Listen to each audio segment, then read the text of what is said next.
我知道你不爱我，可我还为你执着。我不愿就这样将你给错过。khói sương thật mơ màng chết trong sự ngỡ ngàng, đôi ba lời thơ tôi chấp ta ngân nga để lại cho nàng. Rồi giờ này nàng cùng với ai, chẳng còn những ngày nào mặn nồng với ta. Đời sáng trang linh hồn lang thang, phận này ngang ngang một mình lướt trên con đò. Để tình tang tang giai điệu ngân vang, từ biệt nhận ra là ai.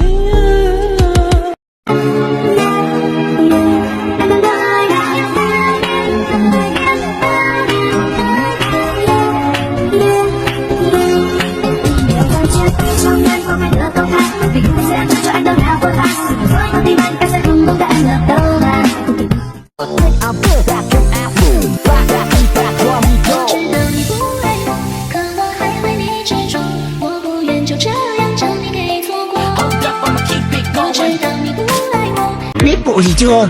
Biết bộ gì chưa? Ôi trời đất ơi, tớ thích cậu rồi.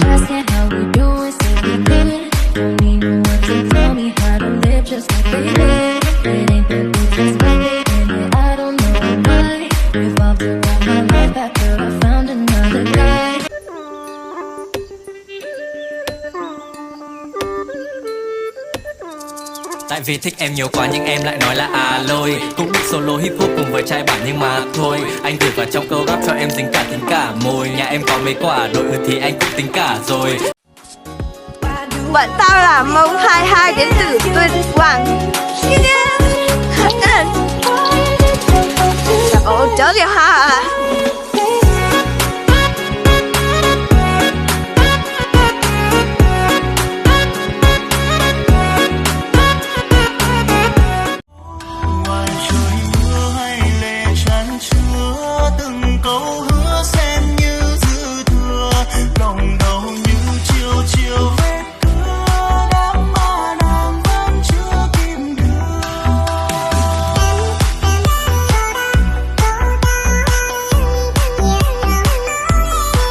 Quên cả việc trả lại tóc tai. Hey, những đôi giày cao gót chắc còn làm đau em.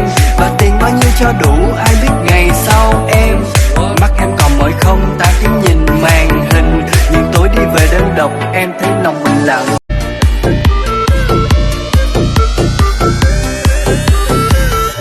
Tại vì thích em nhiều quá nhưng em lại nói là à lôi. Cũng biết solo hip hop cùng với trai bản nhưng mà thôi.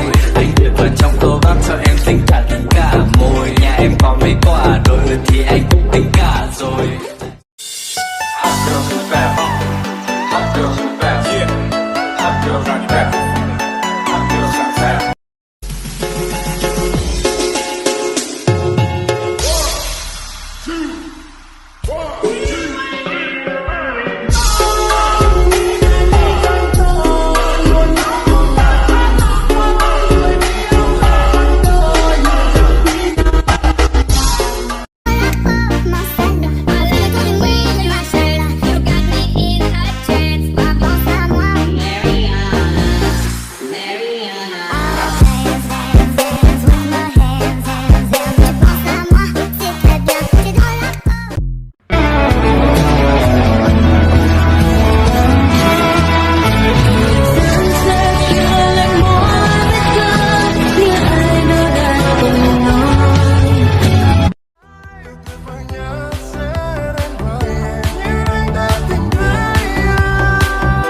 đôi ta từng quên.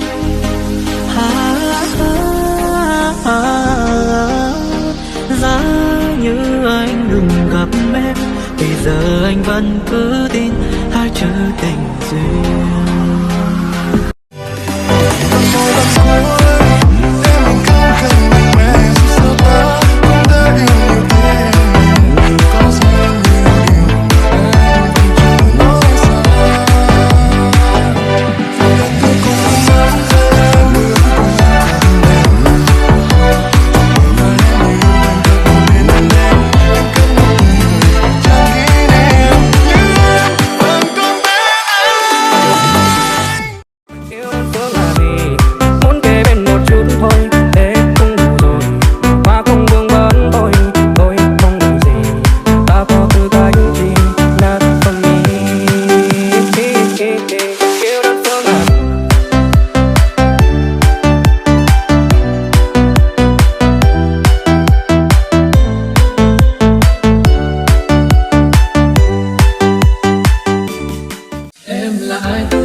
Tim anh yếu mềm, đắm say từ phút đó từng giây trôi yêu thêm.